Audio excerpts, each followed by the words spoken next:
Olá, doutores, olá, doutoras, olá, estudantes de fisioterapia, tudo bem com vocês? Sejam muito bem-vindos ao Fisioverso, o podcast do multiverso da fisioterapia. Como sempre, a gente recebe aqui nessa casa grandes convidados, pessoas que são referências na nossa profissão, e hoje vai ser mais um dia desses, um dia especial, uma convidada que é muito, muito bacana da área da fisioterapia pélvica. Eu tenho certeza que vocês vão adorar o nosso bate-papo aqui. Já a Cibele vai falar para vocês sobre a nossa convidada super especial. Quem está falando aqui é o João Arruaro. Eu sou fisioterapeuta, professor da Unicentro, em Guarapuava, no Paraná, e associado da Abrafito, Associação Brasileira de Fisioterapia Traumato-Ortopédica e Reumatológica agora. Temos mais uma especialidade aí na nossa profissão. Muito bacana termos abarcado mais essa especialidade na Abrafito. Então, estou muito feliz que vocês estão aqui conosco.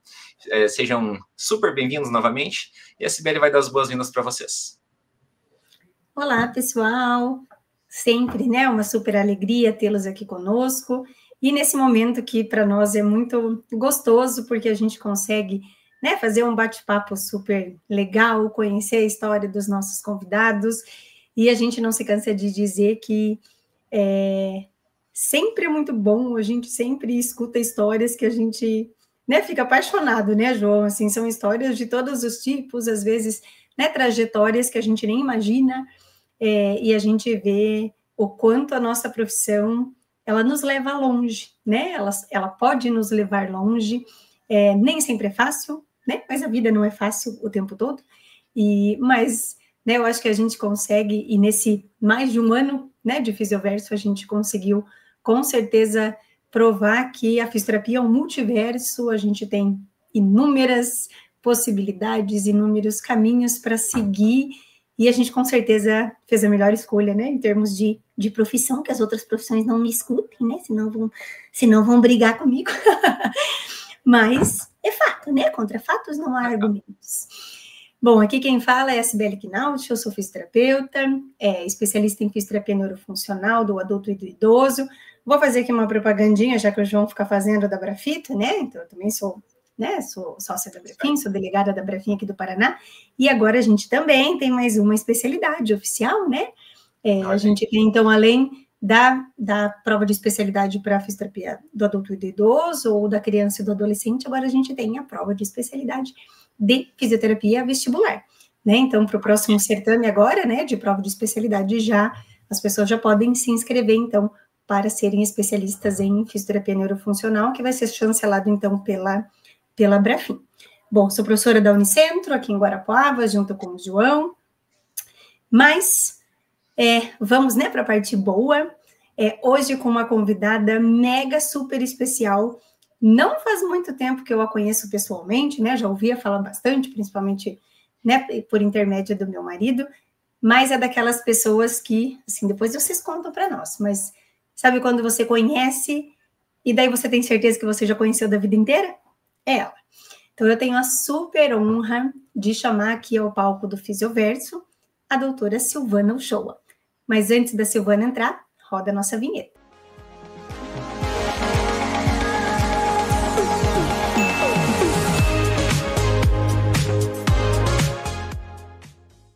Seja muito bem-vinda ao Fisioverso, Silvana. Como você está? Tudo bem por aí?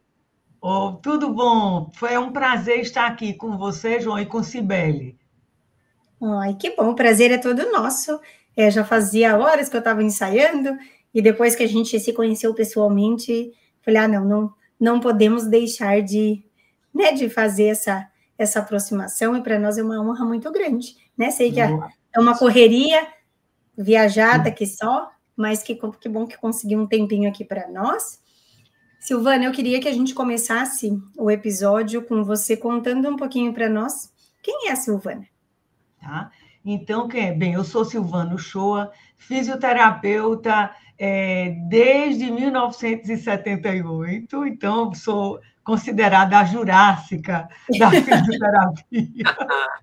Mas na área de fisioterapia pélvica, eu comecei em 1997 para começo de 98, quando eu fui fazer um curso de biofeedback. eu era fisioterapeuta neurológica, e quando eu cheguei, o curso de biofeedback era em pelvic floor dysfunction. Meu Deus, o que é essas pelvic floor dysfunction?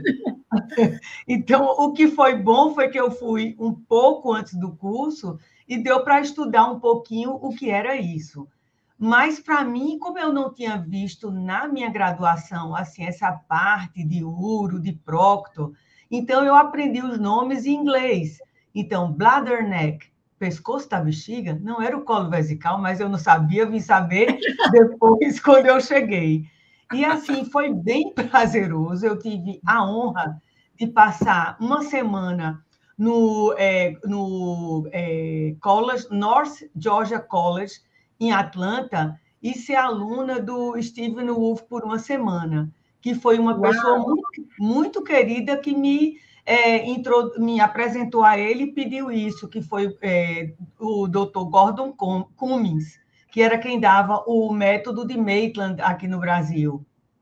E aí eu tive sorte de fazer uma semana antes de ir para o curso um pouco do que era o biofeedback, os princípios físicos, né, os objetivos, e isso me ajudou um bocado na hora que eu fui fazer o curso. Que aí eu já sabia mais ou menos o nome das estruturas e sabia um pouco do que era biofeedback. Que maravilha. Que legal. Silvana, veja que coisa interessante. O que você tem de carreira, eu e a Cibele praticamente temos de vida. Veja só.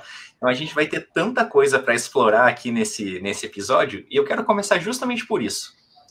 Você formou em uma época em que a fisioterapia, ela não tinha nem de perto o reconhecimento que ela tem hoje, né? Acho que a gente pode abordar também por esse lado, mas esse reconhecimento só veio por profissionais como você, que desbravaram de fato ali, vamos brincar aqui, né? Enquanto era tudo mato, vocês foram desmatando ali e foram deixando esses caminhos mais pavimentados para a minha geração, para da CIA ali, nós somos ali da década de 80, graduamos próximo do começo dos anos 2000, e hoje eu vou chamar de essa molecada, mas com todo respeito, tá? Porque são meus alunos, inclusive, essa molecada já pega uma profissão completamente diferente da sua época, da minha época e de como está agora, né?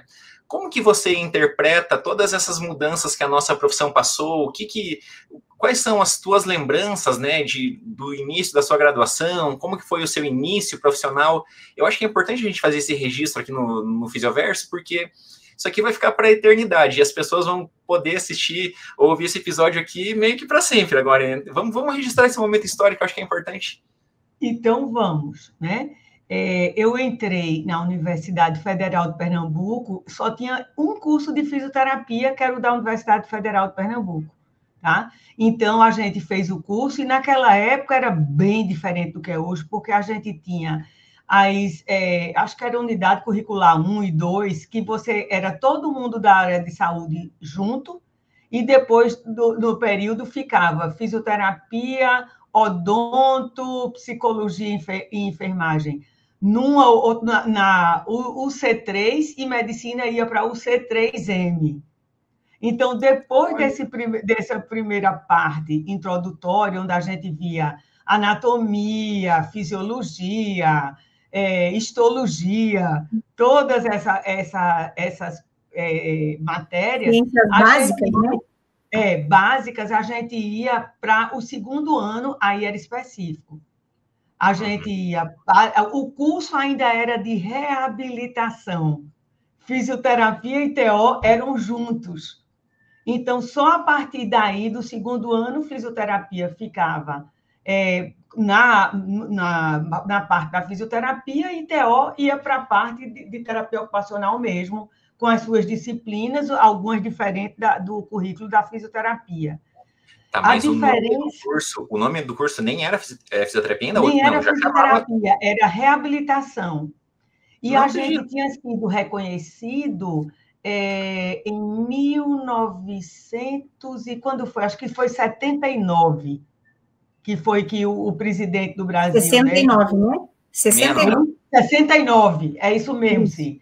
E aí a profissão foi reconhecida. Então, quando eu entrei, eu tenho sorte que já era uma profissão reconhecida. Mas muitas pessoas que tinham curso técnico, acho que fez algum aprimoramento e pôde ter o diploma de fisioterapeuta. Né? A gente dava, eu me lembro que eu passava o dia inteiro na universidade.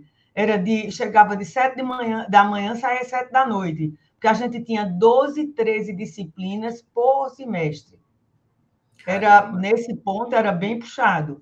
Eu vejo o pessoal hoje chiando com 6, 7, 8 disciplinas, a gente dava 13 e tinha que dar conta. E com internet, né? E com internet, com tudo mastigadinho, o povo achando ruim. A gente não, minha amiga, era tudo, ia para a biblioteca, você anotava, eu era conhecida, que diziam que naquela época chamavam a gente de CDF, né? Que se tivesse 2 pessoas em sala de aula, sabiam que uma era eu, a outra não sabia não, mas uma tinha certeza que era eu. Então, assim, eu sempre realmente fui muito comprometida com o meu curso. Eu entrei porque decidi, com 12, 13 anos, fazendo uma visita ao Hospital Pedro II, que era onde a gente tinha a parte de prática, na época que eu fiz, eu me apaixonei vendo o pessoal cuidando daquele povo. É isso que eu quero fazer para a vida. E realmente foi. Eu tinha 12, 13 anos, fiz o vestibular muito cedo, eu entrei na faculdade com 17. A gente não tinha os 5 anos ainda, quando foi, era menos tempo, né? Era 3 anos e meio, passou para 4 e depois passou para 5 anos. Né? Então, eu me formei muito cedo, mas, assim, sempre muito apaixonada. Agora, Cibele, a minha primeira paixão, eu nem desconfiava que assoalho pélvico existia, foi a área de neuro. Então, eu fiz a formação do Bobat com a Mônica, né? O Wiltrude Mônica Miller. E fiz também uma formaçãozinha em FNP, né? Que a gente não deve dizer que é Cabot, porque seria Cabot Not Voice. Então, fiz em FNP. E amava completamente. E era uma fisioterapeuta reconhecida nessa área. Só que quando eu fui para fazer o biofeedback, que na época a gente só chamava de biofeedback, né? Só para fazer ele em neuro. Só que quando eu cheguei não era neuro, era pelvic floor dysfunction. E aí foi como eu entrei nessa área e me apaixonei. Do 1º ao 5º, eu me apaixonei em todas as etapas. Achei mega interessante. Vi o quanto eu tratei tantos pacientes que eu pegava com hemiplegia maciça, e esses pacientes voltavam a ter movimento, deambular, e eles entravam de fralda e saíam de fralda. Eu nunca tinha nem olhado para esse assoalho pélvico. E eu digo, meu Deus, como é que... Eu achava que eu era uma fisioterapeuta até muito boa em neuro, eu gostava, eu era totalmente comprometida, mas nunca nem olhei, nem sabia que existia. Então, foi aí que começou a minha jornada do assoalho pélvico. Aí eu fui fazer vários cursos nos Estados Unidos, eu fiz 2 formações de biofeedback lá, fiz uma formação com o pessoal da Biofeedback Foundation of Europe, né, que eles estiveram no Brasil, e eu fiz também alguns cursos com ele. Aí depois fiz cursos com o Luick, e aí fui fazendo todos os cursos que me apareceram nessa área, eu fui fazer. E, literalmente, eu acho que eu fui nessa área a primeira fisioterapeuta, junto com a Adri Bertotto, a dar cursos de biofeedback no Brasil em disfunções do assoalho pélvico. A Adri é da criança, né? A Adri Bertotto, ela do adulto, de Porto Alegre. Ah, sim, sei quem é, troquei. A Adriane Bertotto. E aí, inicialmente, a gente tinha o equipamento. Eu comprei inicialmente, quando a Adri foi fazer isso, eu já trabalhava com o biofeedback americano. E aí foi quando o pessoal da Miotec começou a botar o aparelho deles, né, na mídia para fazer as coisas, e eu conheci o aparelho através de Adriane Bertotto, em Brasília, num curso que eu ia dar. E aí, a coisa maravilhosa que a fisiopélvica trouxe, uma amiga maravilhosa para a minha vida. Que legal. Eu ia perguntar, daí vamos dar uma voltadinha. Aí você começou, não, né? Foi apresentada, né, para a parte da pélvica. Mas, assim, de novo, acho que foi super difícil, né? Porque eu até na minha graduação, eu comecei a fisioterapia em 97. A gente já tinha até disciplina, não sei se você teve, João. A gente até tinha disciplina de urogineco, pelo menos o meu era esse o nome.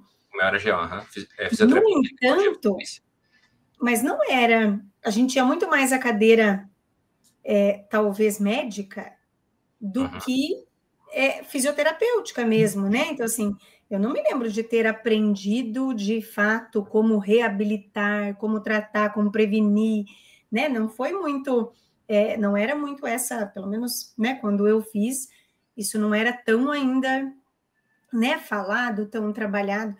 E assim, conta como que foi você chegar aqui no Brasil e começar meio que desbravar também uma área muito nova, né? Onde eu acredito que tenha tido também bastante resistência, as pessoas falando, o que essa doida está querendo, né? Lidar com fisioterapia. Trabalhava com a parte... Hein? Um médico que trabalhava nessa área, então tinha feito alguma coisa de biofeedback para melhorar a pressão arterial, para não sei o quê, e meio que ficou assim, um pouco não muito bem visto, vamos dizer assim, pela área médica. Que desse negócio de biofeedback, para baixar a pressão, para isso, para aquilo, e aí a coisa ficou meio complexa. Essa área, na minha formação, a única coisa que eu vi foi ciclo menstrual e parto, para não dizer que novidade, era ginecologia. A gente via o ciclo menstrual, falava-se muito rapidamente sobre o parto, e a gente ia para a maternidade para ver um parto, que eu comecei junto da mulher, cada vez que ela gritava, eu terminei quase na porta. De tão despreparada, quando a mulher gritava, eu dava um passo para trás. Mas, enfim, horrível, né? Mas não tinha nenhum, era nova, e não tinha tido nenhum preparo para ver como era gritar. Eu fazia, era o terceiro filho, eu me lembro, ela dizia, ai, meu Deus, isso é que é um sofrimento, eu não quero, nunca mais eu vou. Eu disse, doutor, se eu chegar de novo e fosse outra danada, ela não queria, agora já vai querer mais um. Mas assim, foi esse o meu conhecimento. E aí eu não sabia que eu você nada da anatomia, nem da parte anterior, média e posterior. Eu não conhecia que músculos era que compunham esse assoalho pélvico, a importância deles na cadeia estática. Eu não tinha nenhuma ideia de nada disso. Mas eu sentei para ler, estudar anatomia mais profundamente para conhecer. Fiz tudo o que me apareceu, que eu pudesse me aprimorar, e passei a frequentar as reuniões médicas para dizer que essa área existia. Então, como eu tinha um conceito de ser uma fisioterapeuta estudiosa, séria, no meio médico, eles deram credibilidade, eu não tenho que dizer, o pessoal todo médico, especialmente da coloproctologia, que meu marido era coloproctologista, né? E o que foi que aconteceu? O que mais me apaixonou, e por que eu fiquei muito voltada para a área de prócto, embora eu adore toda a parte de incontinência urinária, disfunção sexual, mas o que me direcionou? Eu fui para um congresso da Cleveland Clinic de coloproctologia e assisti umas palestras maravilhosas, uma até com um psicólogo, que é lá da Cleveland Clinic, que trabalha com o biofeedback. E eu fiquei encantada. Eu disse para o meu marido, eu não sabia que a gente podia fazer fisioterapia dessa área. E aí vocês vão... eu não vou usar o termo que a gente usaria, porque vocês não conhecem, que a gente chama mangá, mas vocês vão rir da minha cara. Eu dizia para o meu marido, mas você podia ter feito neuro, ortopedia, reumato, mas coloproctologia. Aí Deus disse, aguarda uns anos para ver quem é que vai gostar ainda mais de coloproctologia do que eu. E assim foi. Eu passei a estudar os livros dele, né? Ir para a reunião, perguntava as coisas do coloproctologista, como é que era, pedia para assistir cirurgia quando dava, para eu ter uma ideia de como é que era a coisa aí por dentro. E aí fui chamada para escrever alguns capítulos, porque não tinha nada. Nós não existíamos fisioterapia em coloproctologia. E aí os primeiros capítulos aí que estão em alguns livros, né, fui eu que escrevi. Alguns escrevi só, outros escrevi eu e o proctologista, ele falando da parte dele e eu falando da minha parte, e passei aí muito para os congressos da coloproctologia, né? Era convidada para falar, eu participava. Quando conseguia participar dos cursos dele para entender o que era uma manometria, porque eu achava o seguinte, não adianta você chegar e ler só um laudo. O importante é você saber interpretar o exame para usar para o seu procedimento de fisioterapia, para o seu protocolo de atendimento.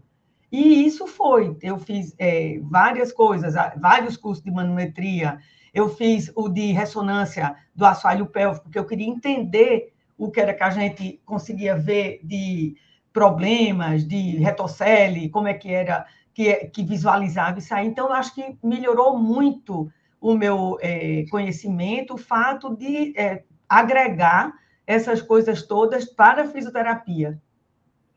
A gente tem até algumas colegas que fazem, hoje em dia, manometria, estudo urodinâmico, né? O laudo, às vezes, é feito pelo médico, né? Mas, assim, elas entendem como é que se processa esse exame, isso facilita para a gente perceber qual é a disfunção que a gente vai tratar. Uhum. Silvana, você mencionou que esse teu estudo, né, esse teu contato começou ali no final da década de 90, né? Acho que foi até 97 o ano que você falou que você teve o primeiro contato com a parte da pélvica, foi isso? Foi então, o primeiro contato. E em 98 eu já comecei aqui no Recife a fazer biofeedback, a atender meus primeiros pacientes de biofeedback. Que então, eu vou dizer, João, a mudança foi imensa, porque a gente passou de uma época em que o biofeedback era só como se fosse um jogo. Contrai, relaxa, e era muito mais contrai do que relaxa. Quando no crescimento da profissão a gente vê que as maiores disfunções, pelo menos na minha experiência, são disfunções de coordenação e de relaxamento. É claro que que a gente precisa também fortalecer, mas o que adianta fortalecer uma musculatura ou que a mulher tem ela contraturada, tensa, ela não sabe relaxar, não é? E muitas vezes ela não tem nem consciência dessa musculatura. Então, acho que o biofeedback veio porque a pessoa vê em tempo real o que é que está acontecendo. Mas eu ainda fico triste quando você pensa que o biofeedback é apenas um jogo. A maioria dos softwares, a gente tem o da Neurotrack, tem o próprio Amiotool, né? O de Fabiano, tem o Boost, mas o importante é você saber entender o que é que um repouso, um baseline, lhe diz. Se a pessoa tem, vamos dizer, um tônus de base extremamente elevado, a gente já vai pensar o quê? Eu digo que o tônus de base, ele nos mostra o problema. Se você tem um tônus muito baixo, eu vou pensar que você tem uma incontinência urinária, uma incontinência fecal, um prolapso. Mas se você é extremamente tenso, eu vou pensar que você pode ter dor, pode ter uma dificuldade evacuatória. Então, você olhar o biofeedback e conseguir perceber essas coisas, como é que a pessoa ativa?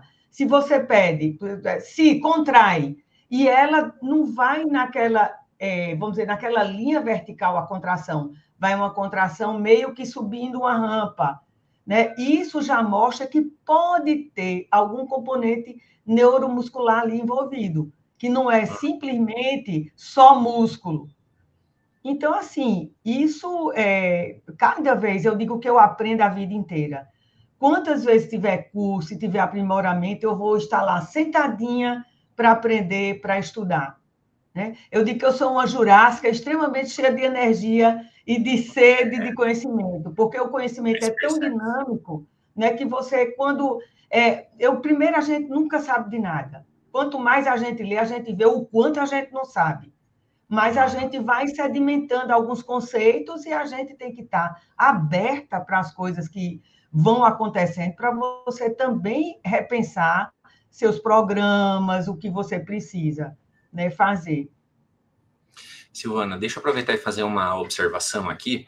A gente tem no Fisioverso público, desde profissionais com muitos anos de carreira, até alunos que estão iniciando no curso, ou até pessoas que são interessadas na fisioterapia. Então, explica para esse pessoal, brevemente, né, de uma maneira bem simples, o que é o biofeedback, porque entre profissionais aqui, a gente falando, talvez é uma coisa simples de entender, mas talvez alguém que está começando a estudar agora não saiba muito bem o que é. Então, explica bem rapidamente, que daí depois eu vou emendar uma outra questão para você. Tá, então vamos, primeiro o nome, né? Biofeedback. É uma retroalimentação biológica. De quê? De sinal que o músculo emite quando você contrai ou quando você relaxa. Então, eu acho que a forma que eles dizem nos Estados Unidos é bem simples. O que é o biofeedback? Nada mais é uma técnica, um instrumento que você é capaz de fazer uma leitura do comportamento do músculo.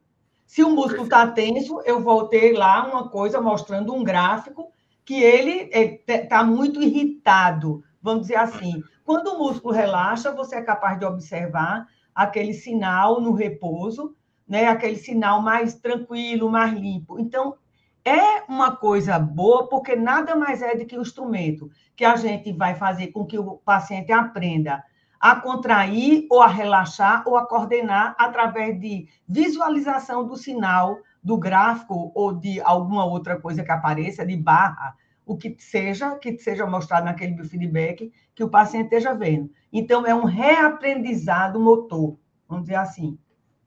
Maravilha. Eu acho que só para complementar, desculpa, João, claro. E assim, como a Silvana está falando, é uma coisa nova na fisioterapia, apesar de eu achar que, particularmente, que a gente usa pouco, né? Assim, eu acho que o pessoal que mais consome é o pessoal, né, da saúde da mulher aí, né, da fisioterapia pélvica, porque, assim, na neuro a gente teria um monte de utilização e a gente tem muito pouca evidência comparado com a pélvica, por exemplo, né? E a gente tem alguns, são bem menos, né, Silvana? Eu pelo menos vejo pouco, mas o biofeedback, ele tem por eletromiografia, a gente tem por amplitude de movimento, tem o pressórico, né? A gente tem algumas formas de biofeedback, mas né, acho que a Silvana super resumiu. Essa retroalimentação de um sinal, aí esse sinal pode variar, né, do que o nosso corpo está fazendo. Então, a gente consegue monitorar isso, e geralmente ele é visual, né, Silvana? Eu posso até ter um somzinho, alguma coisa, né, mas é visual, né? Silvana, e daí esses captores de... Só uma coisa que ela disse, olhe, o biofeedback para paciente neurológico, eu tive a honra, porque eu ainda estava em transição e eu tinha muito paciente neurológico, é simplesmente fantástico. Para pacientes com hemiplegia, com monoparesia, para pacientes com sequela de trauma medular incompleto. O paciente fazia... agora sei, porque eu trabalhava muito usando as posturas do Bobat e com os eletrodos do biofeedback. Então, para fazer uma transferência, por exemplo, aí eu dizia, olha aí, joia, está contraindo a musculatura que eu quero. E isso servia realmente como um reaprendizado motor para ele. Ele ia lá descobrindo qual era a forma de acordar ou de despertar aquele músculo. Mas, João, fale, assim, que eu lhe interrompi, porque é fantástico mesmo. Não, eu vou complementar. O coitado do João não vai conseguir falar. Deixar nós duas aqui, só nós duas falar. Você levante a plaquinha, João. Não, mas eu vou dar um biofeedback sonoro aqui, eu vou fazer um pé quando eu quiser falar. Eu tenho usado bastante com os meus pacientes com lesão medular, e realmente, assim, é fantástico, porque a gente tem na neuro, né, claro, os pacientes, eles compensam muito, e o fato de eu usar também o biofeedback, eu tenho essa possibilidade também de avaliação, de saber o quanto aquele músculo em específico que eu quero, é ele que está fazendo, e o quanto, aí o resto vem do resto, né? Então, é muito bom também. E eu vejo, assim, meus pacientes, eles ficam super felizes, porque eles Muitas vezes eles acham, né, que como, né, usando a terminologia deles, meu músculo está morto, né, não tem nada. E a hora que ele vê, né, a atividade, assim, né, Legal. super legal também. Sibeli, eu né? tive 5 anos, indo para o Jackson Memorial, em Miami, né? Com o doutor, como é, não é doutor Brooker, não, como é Brooker mesmo, Bernard Brooker. Ele faleceu já há uns 2 anos, 3 anos, eu não sei exatamente. E ele tinha um serviço custeado por uma família bastante abastada dos Estados Unidos para as pesquisas. E a gente ia todo ano, porque eles tinham saído em 90 e... Eu não me lembro se foi 90 ou foi 2000, agora não sei o ano. Ele saiu no Fantástico falando disso. E eu tinha uma paciente aqui, que eu digo que é uma paciente irmã, porque a gente ficou 5 anos, um mês, durante 5 anos, a gente ficou literalmente junta, indo para fazer biofeedback lá. E eu me lembro que ele dizia uma coisa que depois eu passei a entender. Ele fazia uma avaliação por segmentos da coluna, de T3 a T6, de T6 a T9. Aí dizia, aqui está 80% do que precisa, ali está 40% e 20%. Isso, para mim, na área do assoalho pélvico, foi mega importante, porque, vamos dizer, eu passei a saber qual é o meu objetivo. Vamos dizer, se for para o Glaser, o Howard Glaser, dos Estados Unidos, que também faleceu há uns 2 anos, mas foi foi o pioneiro nos Estados Unidos nessa parte, ele fazia isso mesmo, ele fazia a avaliação dele e via o quanto distante ou perto a pessoa estava de ter uma boa recuperação, para contrações tônicas, para contrações fásicas, para o endurance, né, para a resistência. O repouso, que ele dizia que o repouso no equipamento da Thought Technology, que era o que ele usava, era entre 2 e 3 microvolts. Hoje a gente sabe que nos equipamentos a gente tem até 20% da CVM do indivíduo é considerado repouso. E isso ajudou muito para a gente ficar depois com a ideia mais científica para construir um laudo, por exemplo. Sim. Né, para laudar. Mas, João, fale, eu prometo que eu vou ficar calado. Não, vamos lá. Voltando ao assunto que a gente estava lá, desses sensores do biofeedback, né? Então, eles podem ser tanto os captadores desse sinal, né? Tanto internos quanto externos, correto? Correto. Tá. Aí a minha pergunta é nesse sentido. Considerando, né, que a gente pode ter técnicas que são um pouco mais invasivas, como que você enxerga a evolução, Silvana, da fisioterapia pélvica nesses últimos anos? Porque eu acredito que a gente ganhou muito campo nisso, mas ainda a gente lida com, assim, tanto no homem quanto na mulher, com a maior intimidade dessas pessoas, né? E nem todos têm a liberdade ou... eu não sei nem que palavra usar nesse momento, mas assim, de se sentir à vontade com o profissional que está atendendo por essa intimidade que já está ferida, né? Quem tem alguma incontinência, quem tem algum prolapso, alguma coisa ali, alguma disfunção uroginecológica qualquer, já tem uma autoestima mais abalada, né? Como foi a evolução, então, da nossa... desse campo de atuação, tanto do fazer profissional quanto dos equipamentos, para tentar minimizar essa questão? Veja só, João, você colocou uma coisa muito certa. Essa área, vamos dizer, que a gente já trata na pélvica, seja a parte anterior, vagina, pênis, ou a parte posterior, o ânus, já tem aquele tabu que as pessoas têm um pouco de vergonha de falar. Eu não sei se é porque... sim. E outra coisa, imagine que se falar de perda de xixi já é uma coisa que mexe, imagine de falar de perda do número 2, de fezes. Né? Ou que você solta flatos sem querer, ou que você eventualmente tem uma sujeirinha que a gente chama chique de soiling, né? E na brincadeira a gente diz que é o sinal da freada do pneu do caminhão, que deixa lá. Então, isso tudo são coisas bem, vamos dizer, constrangedoras para a pessoa dizer. Mas eu acho, do fundo do coração, que isso depende muito do acolhimento.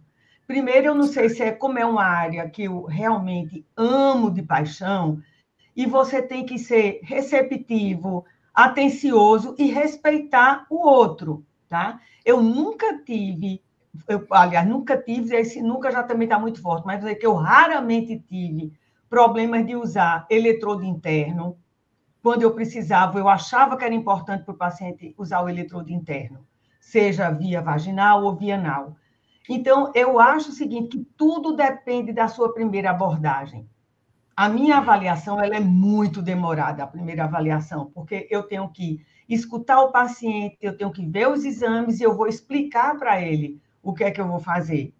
E por que que eu preciso dar um toque? Se eu precisar dar um toque. Se uma pessoa, vamos dizer, diz a mim, não, eu sou capaz de cortar completamente o jato de urina, eu sei, eu tenho consciência, eu não preciso ser tão invasiva, mas eu preciso saber se ela contrai de forma seletiva aquele assoalho, se ela sabe relaxar, se quando, vamos dizer, ela tosse ou ela faz alguma coisa, se eu vejo que existe uma contração daquele assoalho concomitantemente, que é importante a pessoa ter aquela pré-contração, mas voltando, porque você disse, a gente pode ter eletrodos internos e pode ter os eletrodos de superfície, que na área de coloprocto a gente bota muito ali ao redor do ânus, né? Pode ser em 11 e 5 horas, ou para a pesquisa, 3 e 9 horas, e você pode fazer na parte da parte anterior, você pode usar também ali nos grandes lábios e no períneo, no centro-tendíneo. Então, tem a opção. Mas, às vezes, quando eu acho que é necessário, eu digo à paciente, olha, a gente já vai estar coletando a musculatura, vamos dizer, com contaminação de sinal. Se, muitas vezes, o seu problema é falta de consciência dessa musculatura profunda, seria muito interessante a gente utilizar o recurso que a gente tiver, seja o biofeedback, seja uma estimulação elétrica, seja qualquer uma outra coisa que vai facilitar para a gente ativar aquela musculatura. E eu lhe confesso, se eu disser que eu tive 5 pacientes ao longo desse tempo todo que não quis, e teve até alguns que não queriam, e depois entenderam que era melhor para eles, até conversando às vezes com uma senhora, com outra que estava lá, não, eu uso, eu estou melhor, que elas disseram para mim, a senhora tinha razão, eu vou querer um eletrodo. Então, eu acho, na realidade, que a gente tem que ter muito cuidado, porque a gente está trabalhando com a região muito íntima do outro, e a gente tem que respeitar. E eu sou de natureza brincalhona, mas eu acho que eu tenho um respeito imenso pelos meus pacientes.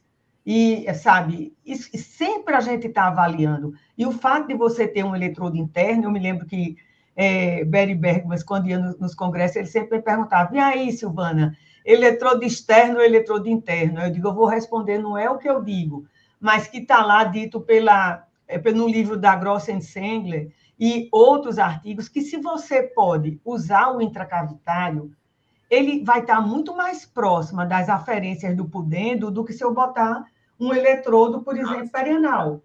Eu vou ter ali gordura, vou ter um monte de coisa, esse sinal não vai ser, vamos dizer assim, tão bom, não é que não seja bom do ponto de vista visual, mas você tão fidedigno daquela musculatura mais profunda que eu queira, tá?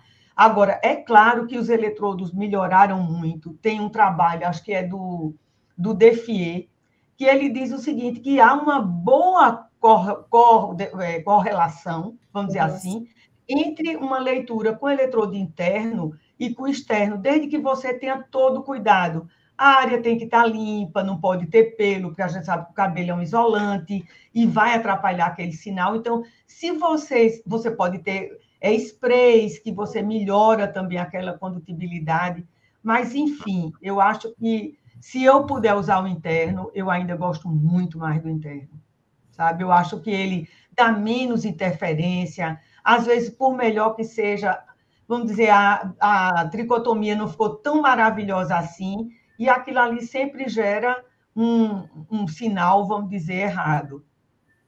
Uhum. E você falou também, Silvana, que você teve por várias oportunidades, acho que nos Estados Unidos e em outros países também, e continua fazendo essas viagens. Você acredita que a tecnologia de fora e a nossa, ou dos equipamentos que estão sendo comercializados aqui no Brasil, elas estão próximas ou elas estão distantes? Em vários sentidos. Captação de sinal, resposta do paciente, design do aparelho, em tudo, assim. Eu acho, João, se essa pergunta tivesse sido feita há anos atrás, eu dizia que a gente ia ter uma distância muito grande. Mas eu acho que agora essa distância está cada vez menor. Melhoraram muito. A gente ainda tem, vamos dizer, um software muito bonito no equipamento importado. Mas a gente vem crescendo muito e eu acho que a gente já tem também software bonito agora com outros equipamentos. O que você tem que ver, na realidade, é a resolução daquele equipamento.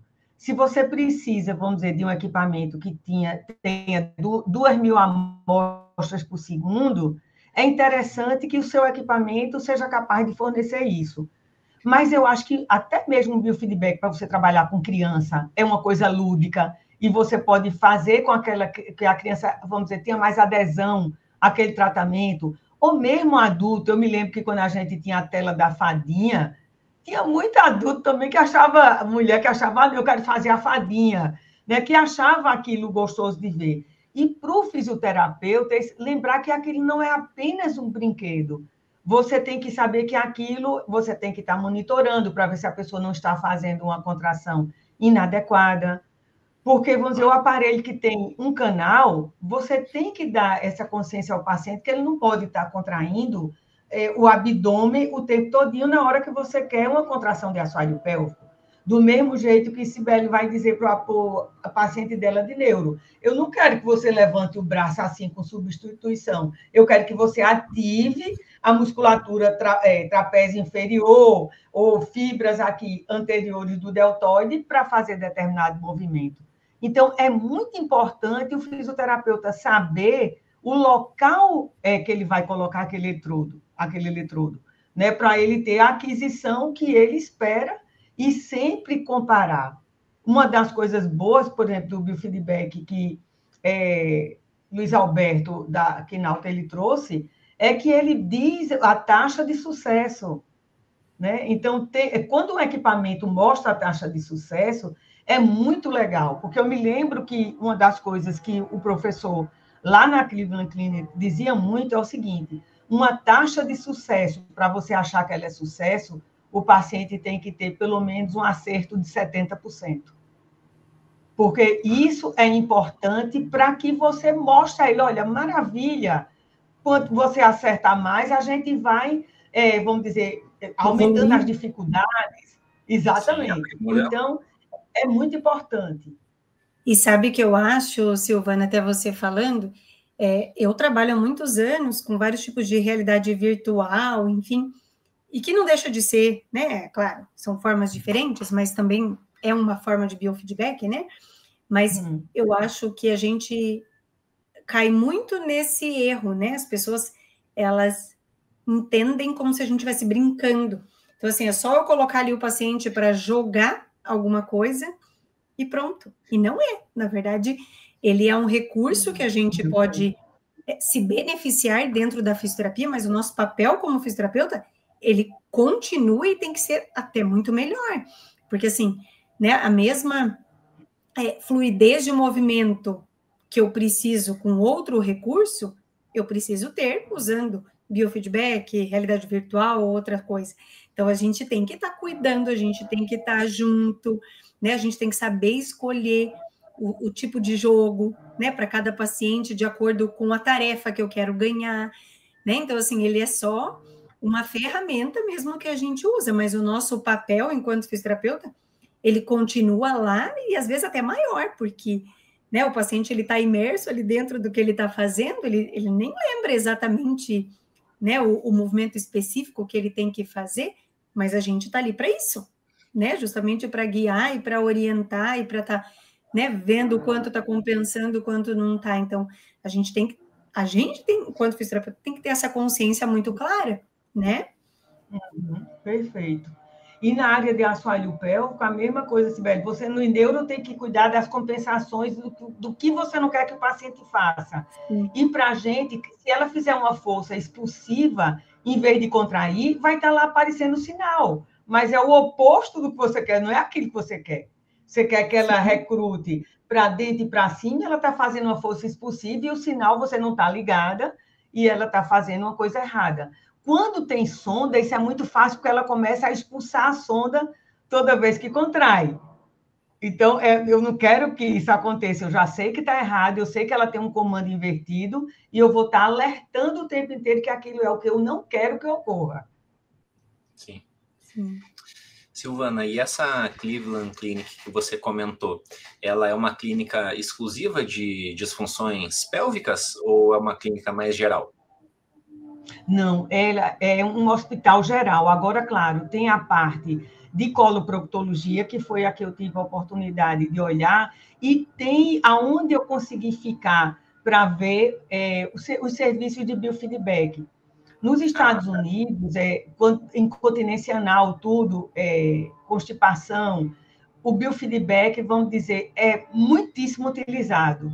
Eu diria até que, às vezes, era utilizado como um único recurso. E como Sibeli colocou aí muito bem, ele apenas é uma ferramenta dentre várias que você tem. Agora, claro, é uma ferramenta que não é subjetiva, que eu posso ver lá em microvolts qual é a atividade daquela musculatura e posso ter, vamos dizer, uma ideia de como é que está a melhora daquele paciente. Alguém que chegou com de contração 4, 5 microvolts, que era praticamente um estado de repouso, a pessoa vai para 10, 12, 15. Então, ela própria vê o quanto ela está evoluindo.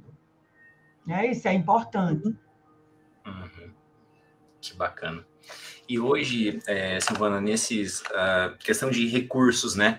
Além do biofeedback, quais são os outros recursos, métodos e técnicas mais comuns que o fisioterapeuta pélvico dispõe?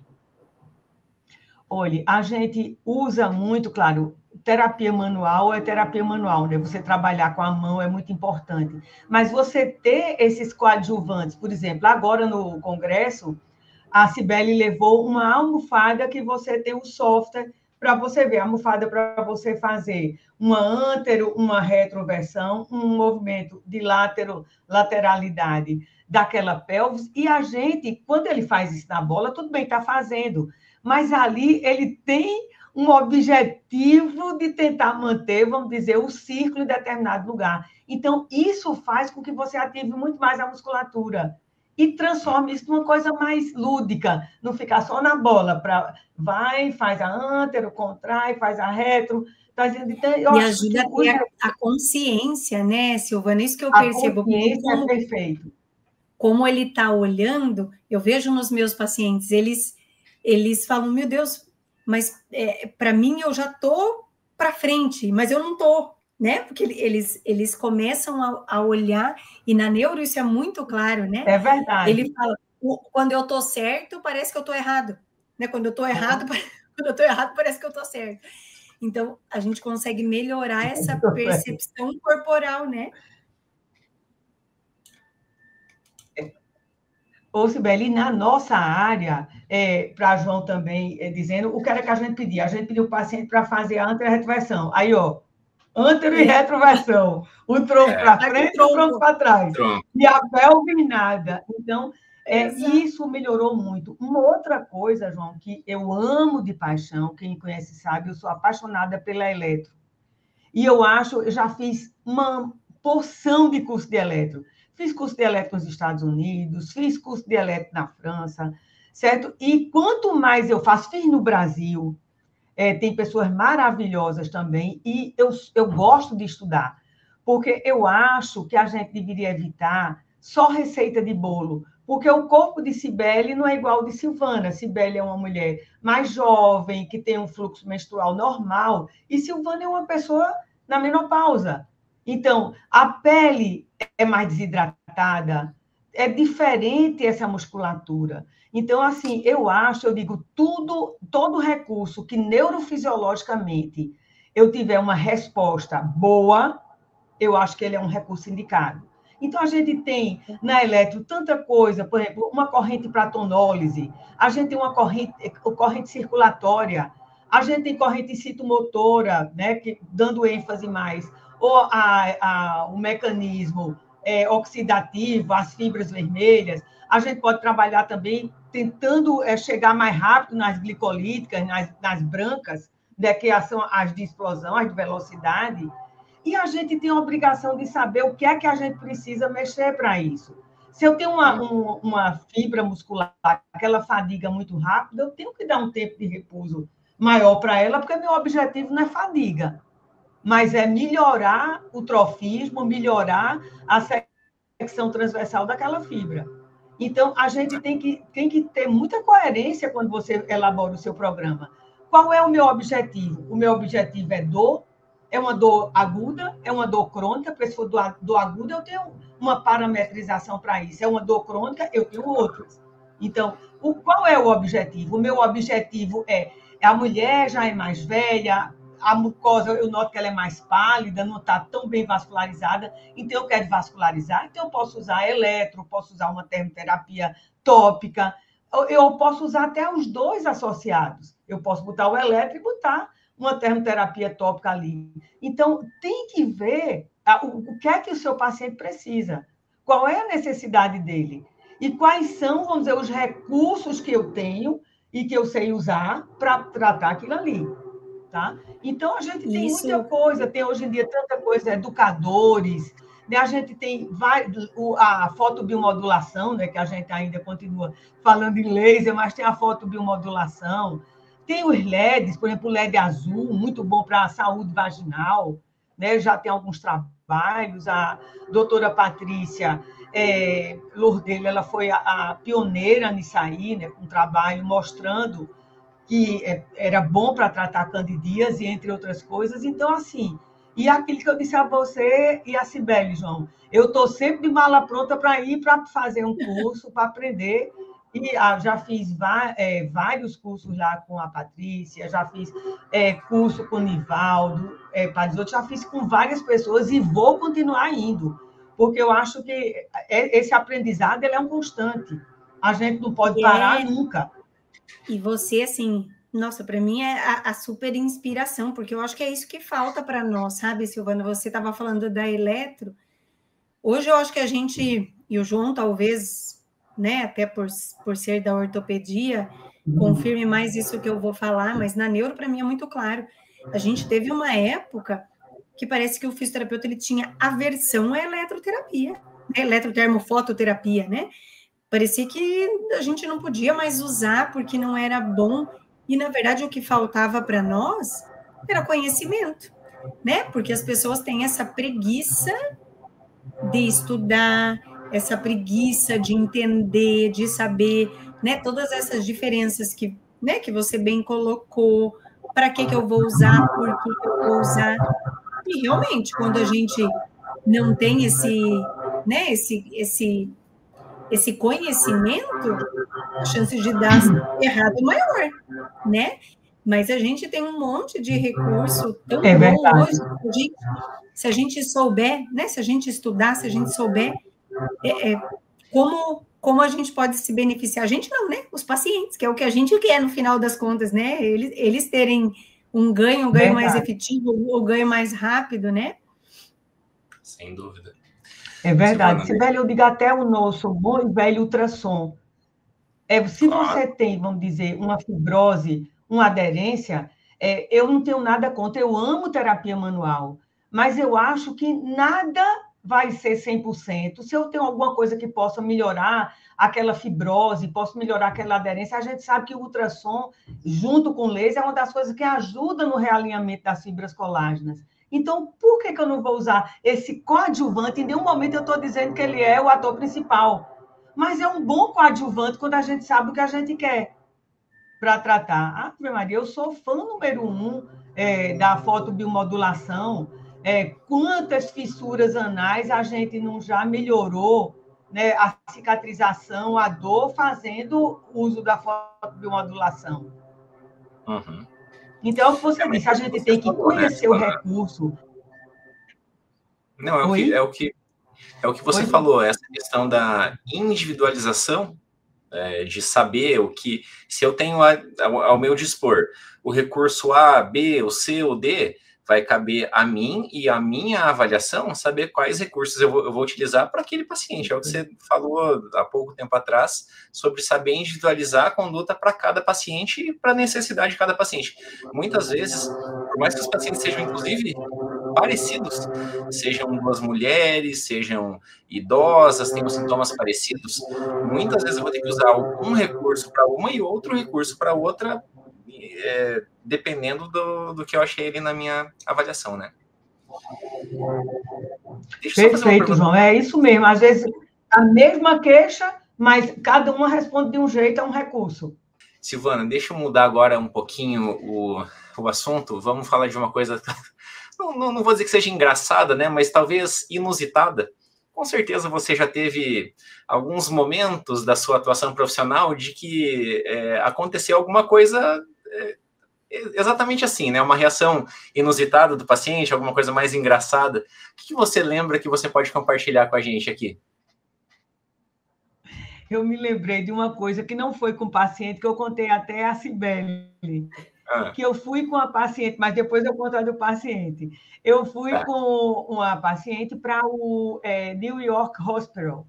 E quando eu cheguei lá, eu vi, assim, no pé do elevador, falando de um curso de biofeedback, que ia ter uma palestra de biofeedback, era um curso que ia ser a tarde inteira lá no hospital. Mas, para mim, fisioterapeuta do Nordeste, para pagar, vamos dizer, acho que era $400, por uma tarde, era um pouco para o meu bolso.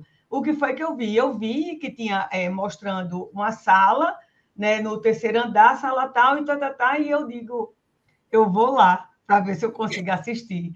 E peguei, né, fui nessa sala, a secretária abriu e disse, quem é? Silvana, do Brasil, que quer falar com o doutor Janutsos. Aí ela deve ter, no mínimo, dito a ele, olha, tem uma moça aí dizendo que é do Brasil, quer falar com o senhor, deve ter sido uma louca, né? Porque eu não conheço ninguém com nenhuma Silvana do Brasil. Cheguei lá, eu me apresentei primeiro como boa brasileira. Muito prazer, dei logo, eu às vezes sou espaçosa demais. Dei logo um beijo na bochecha do senhor, que ficou vermelho. E aí eu disse a ele que gostaria muito de fazer o curso, que eu era do Brasil, tinha feito o curso de biofeedback nos Estados Unidos, mas para mim era muito caro pagar $400 para assistir, não que não valesse, valeria 1.000, mas eu não poderia. E o que o cara que podia fazer? Aí ele disse, não, esteja aqui na frente da minha sala, às 10:50, que a gente vai. E eu fui com ele, entrei de braço dado, carregando a valise dele e assisti o curso. E aí eu ganhei de brinde frequentar alguns dias o ambulatório dele. Então, assim, foi uma experiência incrível. Agora, claro, eu precisava de passar aquele lubrificante para madeira, né, na cara de pau. Mas, assim, aí, foi muito interessante. Tinha, inclusive, o seu nome na lista ali, o último nome, né, da lista de presença, Silvana do Brasil. Enfim, mas ele foi uma figura maravilhosa. Eu só tenho a agradecer. Me deu um monte de artigos que ele tinha escrito. Foi muito, muito bom para mim. Como que é literalmente quem não chora não mama, né? Literalmente quem não chora não mama. De paciente, João, você vai rir. A gente trazia não mama. Então, eu trouxe algumas sondas vaginais e algumas sondas anais, porque isso há muito tempo atrás a gente não tinha aqui essa facilidade. Acho que começou as sondas com o pessoal da Quark, com a Bia, a fazer as sondas. Então, eu trazia as sondas anais e as sondas vaginais de lá.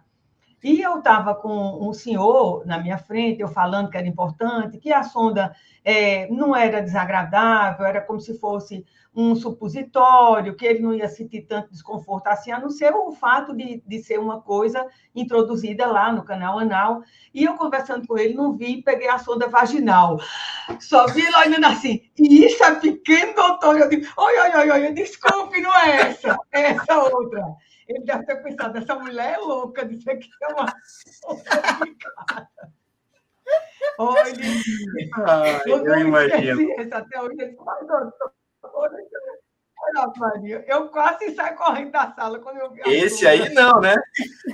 Mas, assim, tem algumas coisas engraçadas, né, que você passa na área, até mesmo de cultura. Vamos dizer, eu fui dar um curso na Holanda, na parte prática, e, assim, até as coisas mesmo de a forma de você ter aquela estrutura, a gente aqui é cheia de tudo quanto é depilação, quanto tudo de coisa. Em cada lugar você vê as características, e a gente às vezes não está muito acostumado, e opa, o que é isso? Mas assim,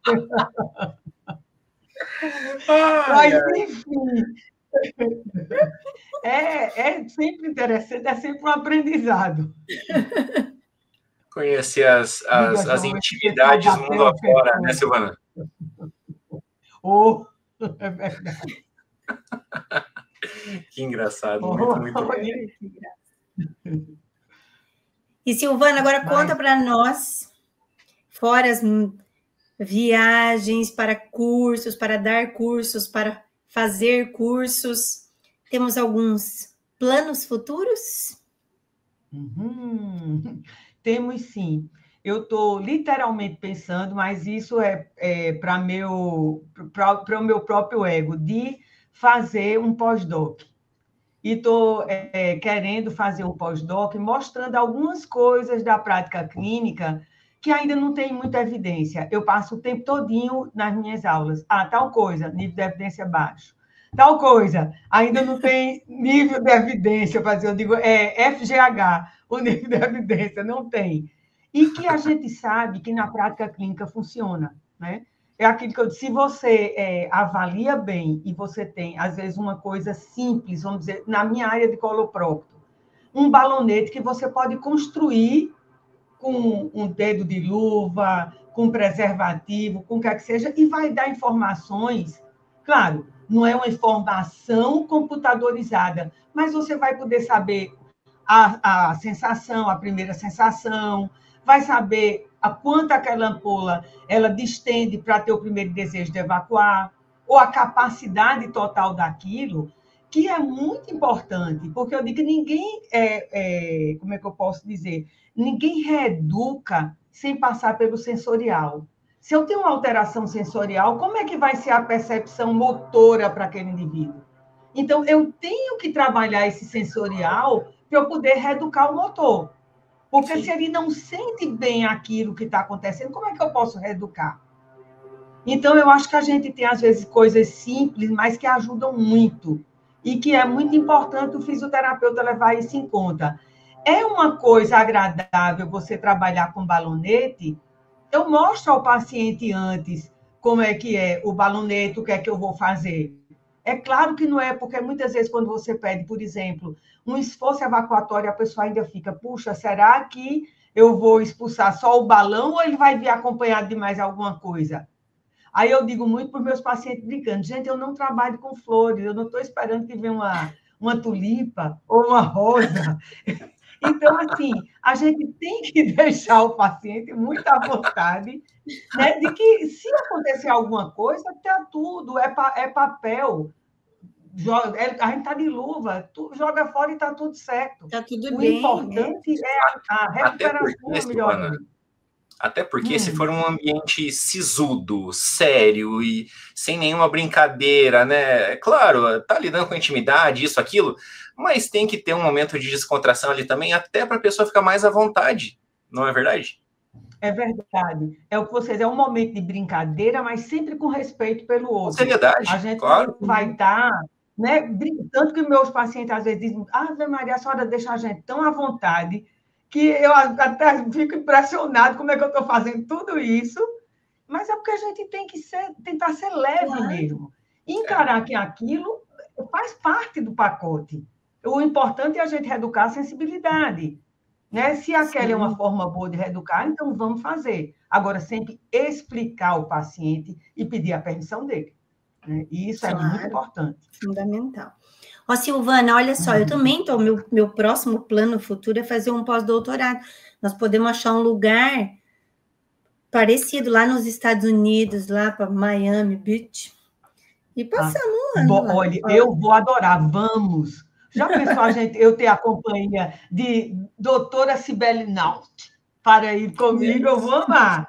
Olha, eu super topo. Eu acho que a gente até pode, vamos dizer, pesquisar o mesmo tipo de paciente. Por exemplo, a gente tem tanta coisa para fazer no assoalho pélvico do neurológico e tem tão pouca coisa, eu super toparia. Então vamos. Porque eu acho que a gente serviço, veja. Pronto. Vou ver. Tem um assunto.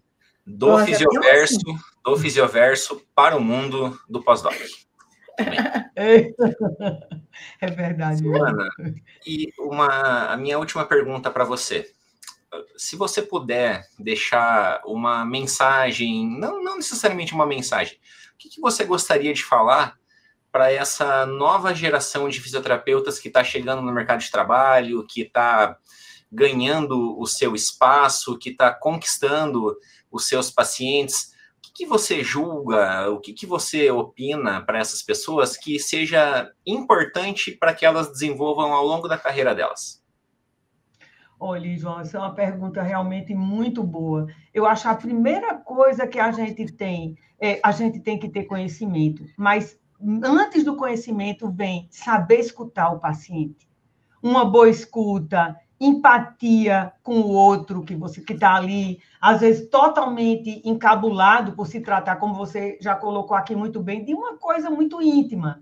Então, eu acho que saber escutar, você está sempre se aprimorando nas coisas novas que vêm, ter segurança. Eu nunca me senti constrangida de dizer, num caso mais difícil, que chegava o paciente, olha, eu avaliei, eu sei tudo o que você precisa, mas eu preciso estudar ainda muito mais o seu caso e vou trocar ideias com o seu médico, porque tanto ele quanto eu e você, a gente quer uma coisa só, que você fique bem. E, sabe, nunca teve nenhum problema, eu nunca me senti constrangida de dizer, eu preciso estudar mais, porque a coisa é bem complexa e eu quero dar o meu melhor. Né? E espero que você me dê o seu melhor também, colaborando com exercícios domiciliares, entre outras coisas. Mas, se eu pudesse deixar uma coisa, eu diria, saiba acolher seu paciente, escutar, não é infantilizar o paciente, não, mimimi, e não ficar inventando nome, sabe? É uma vagina, é um pênis, é um ânus, não é, sabe, a Lulu, o Loló, ou isso ou aquilo. Seja científico naquilo que você faz. Eu não estou criticando assim quem faz, mas eu acho que isso... Eu já ouvi muito médico falando, poxa, mas que coisa meio sem graça essa forma. Eu sei que pode ter gente que goste, mas eu acho que a gente está tratando de uma região tão especial, já é uma região oculta, que nem todo mundo abre a boca para falar numa roda social, eu estou fazendo fisioterapia para incontinência fecal. Não, quando você vai para dermato, você, eu fiz isso, eu botei a máquina, vocês estão notando alguma coisa diferente, mas na minha área, o paciente até ri, se encontrar com a senhora no shopping, eu vou fazer que não conheço. Aí eu vou dizer... Ninguém vai mostrar a parte que está sendo tratada, né, Silvana? É verdade. Aí eu digo, olha, não faça isso, não, se eu vou atrás. E aí, tá melhor. Nada, eu brinco muito. Mas teve um paciente que encontrou comigo no shopping e aí puxou assim, estava de saia, puxou assim a calcinha, mostrando que estava... Para me dizer, eu entendi que estava só de calcinha, que não era de fralda. Olha, que maravilha. Assim. Eu e ela ficamos morrendo de rir, ninguém entendeu. Mas eu vi quando ela fez e ela entendeu a minha resposta. Que maravilha. Mas é isso, João. Eu acho que nós temos esse feedback é maravilhoso do paciente. Maravilhosa e ampla. Muito legal. Né? Então, assim, é mega importante que a gente tenha isso. Sabe acolher o nosso paciente e saiba escutar. Maravilha. Silvana, quem do nosso público aqui gostou de te conhecer, de te ouvir falar e quiser saber mais sobre você, onde que as pessoas te encontram? Qual é o caminho mais fácil para te encontrar? Vai em congresso. Eu sempre... No congresso me acho em todo. Realmente, dessa vez eu me superei, viu, João? Eu acho que eu já fui, nem sei, acho bem uns 8 congressos esse ano na área de fisioterapia, é o que eu digo. Eu sou apaixonada.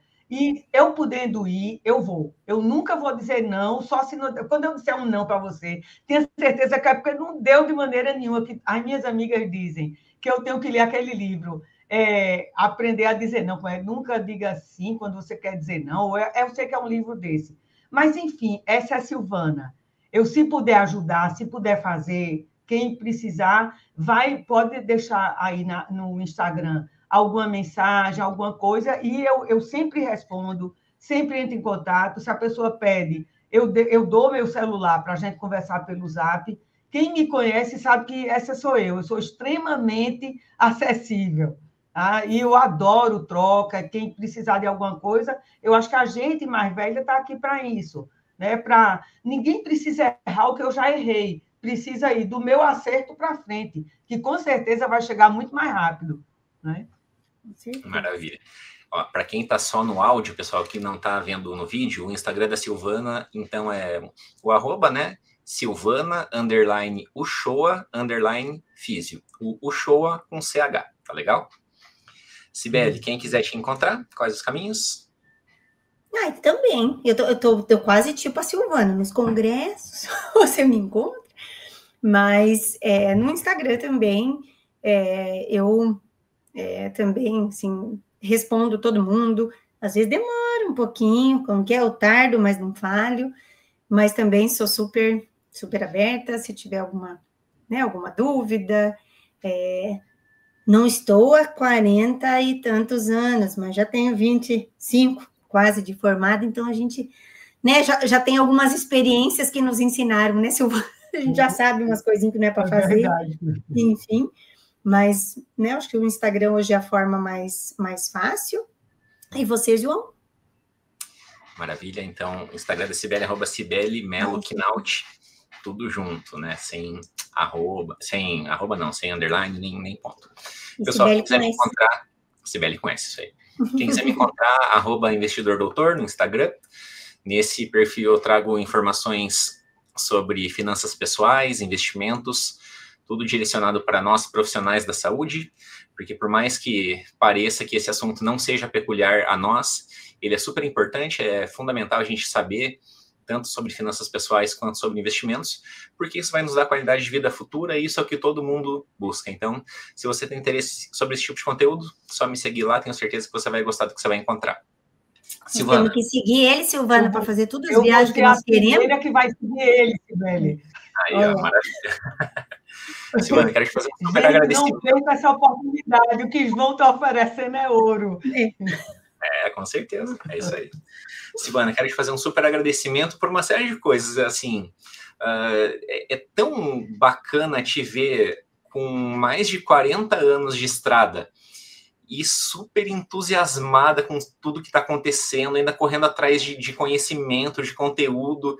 Isso mostra uma humildade da sua parte que a gente não vê em profissionais recém-formados, sabe? Então, fiquei tão feliz de ter essa conversa contigo, de ter esse conteúdo de tanta qualidade aqui no Fisioverso, que é para isso que o nosso podcast está aqui. É para trazer, de fato, conteúdo de qualidade para fisioterapeutas que querem ser diferentes, que querem ter um extra, um a mais, que gostam da profissão, que vão ser resolutivos com os seus pacientes. Então, foi tão legal o teu depoimento aqui, conhecer as tuas... Ô, João, você caiu. Tá bem? Quebrou a perna? Deu uma quedinha na conexão, mas acho que você conseguiu... Não, né, João? Não, tá tudo certo. Acho que você conseguiu entender a minha mensagem de agradecimento para você, né? Entendi, sim. E eu quero dizer que o agradecimento foi todo meu. Sibeli, eu tive a honra de conhecê-la no último congresso e foi assim, amor à primeira vista. A gente aproveitou o tempo de espera do avião para conversar. E, João, eu vou seguir você, porque eu quero aprender essas coisas todas. Porque eu adoro gastar, então eu tenho que saber como ganhar. É isso mesmo. A gente ganha para isso também, né? Para poder gastar. Exatamente. Pois tá. Silvana, obrigada de coração, como você falou, acho que foi realmente amor à primeira vista. E assim, como o João falou, faço dele, né, as minhas palavras também. Eu acho que para mim, de novo, te ouvir e ver realmente essa tua empolgação, essa tua fome de conhecer sempre mais, isso só nos inspira, né? E quando, há um ano e pouquinho atrás, quando a gente, na verdade, um ano atrás não, né, João? Acho que a gente desenhou e planejou o Fisioverso há 2 anos praticamente atrás, né? Mas sim, foi ao ar há um ano e pouquinho. Mas quando a gente estava conversando, idealizando, o nosso objetivo era esse, sabe? A gente queria trazer para cá pessoas que fizeram a diferença e fazem a diferença na fisioterapia, né? A gente queria contar essas histórias, queria mostrar como nada acontece por acaso, né? Você não chegou onde você chegou porque ficou sentada e, né, ali dentro da tua clínica, do teu consultório, sem correr atrás das coisas, né? E acho que, como você falou, acho que essa é a mensagem, né? A gente não aprende, infelizmente, por osmose, a gente queria, bem que queria, né? Deitar em cima de um livro e o negócio entrar tudo na cabeça. Quando eu estava na faculdade, eu fazia isso, eu não mentirei. Tinha prova, eu colocava toda a matéria embaixo do travesseiro e aprender. Vai, alguma coisa passa. Não façam isso em casa, crianças. É uma beleza.